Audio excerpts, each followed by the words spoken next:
My name's Abe, and when we recorded this podcast, I was a first-year UBC medical student, and I came up with these analogies that helped me wrap my head around some of the tougher concepts, and when I shared them with my PBL group, some of my group members seemed to really like them, so I figured I'd share them with you guys.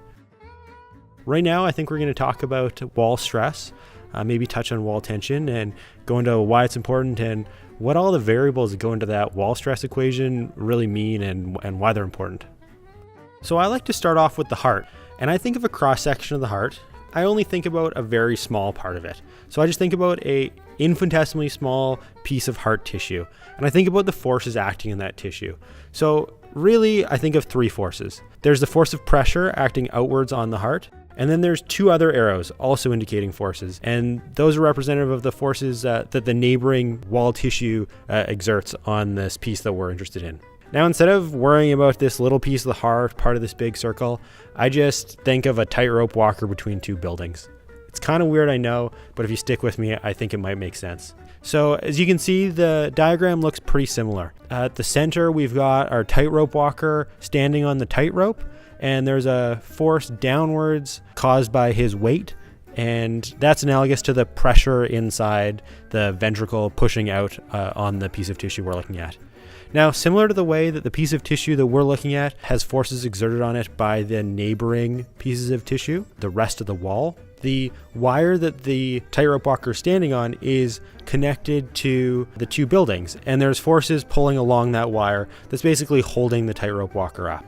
It's a bit tricky to look at, but as we know from basic Newtonian physics, for this system to be at steady state, the downward force of the tightrope walker has to be balanced by an equal and opposite upward force. And we know that that force is exerted by the wires. The force the wires exert is parallel to the orientation of the wires, as we can see by this arrow. Similar to the way in the heart, the neighboring tissue exerts a force that is directed from the piece of tissue we're looking at towards those neighboring pieces of tissue. So if we take the force exerted by the wires and break them into their component parts, we get these four arrows here.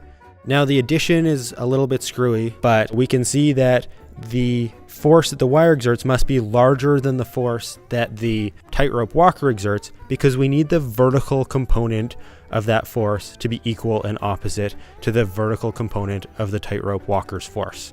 So actually the sum of these two arrows have to be equal to this arrow.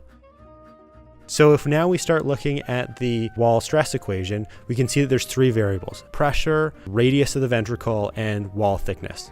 So let's start with pressure. I find it the most intuitive. If we increase the weight of the tightrope walker, it makes sense that the force on the wire holding him up has to increase as well. So if we increase the pressure inside the ventricle, then the wall is going to have to exert a stronger force to contain that pressure.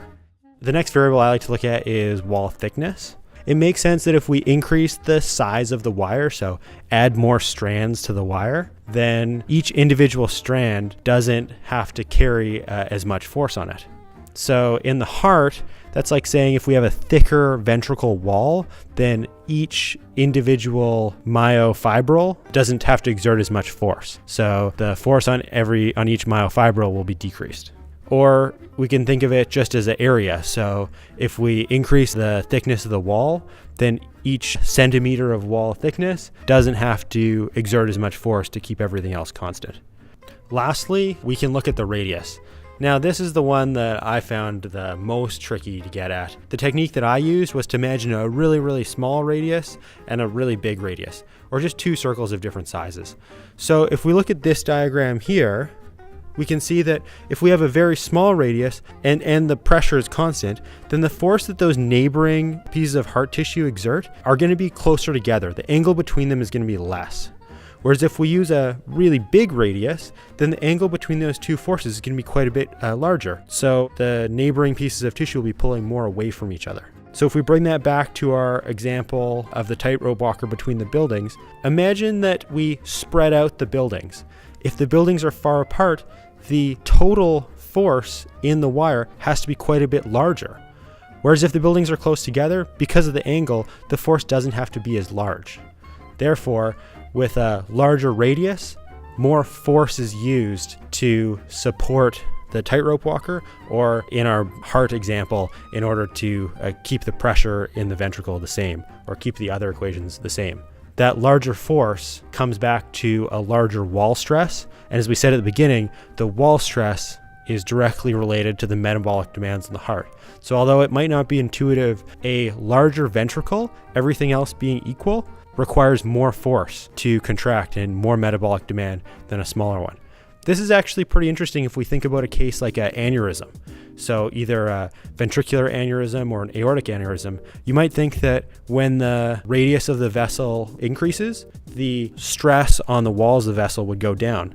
That's not the case at all. Actually, in order to maintain the pressure, there's more force on the tissue surrounding that vessel. So it's a bit of a negative feedback problem, or a issue that spirals out of control, where dilation actually puts more stress on the tissue.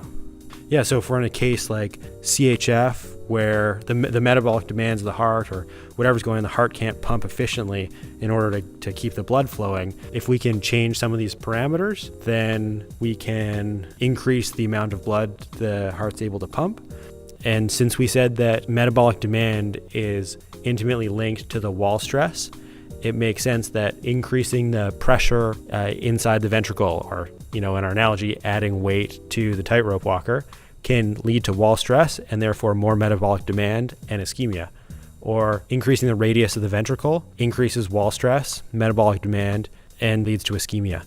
So if we see a hypertrophied heart, we can sort of understand the physiology of why that might occur. What's really, one possibility is that we had increased pressure from a different problem, say a stenotic valve or something like that, which increases the pressure, increases the stress, and the heart then works to decrease the stress. It can't de-stenotify the valve, so it increases the number of myofibrils in order to decrease the stress on each myofibril and thereby get the wall stress back towards normal.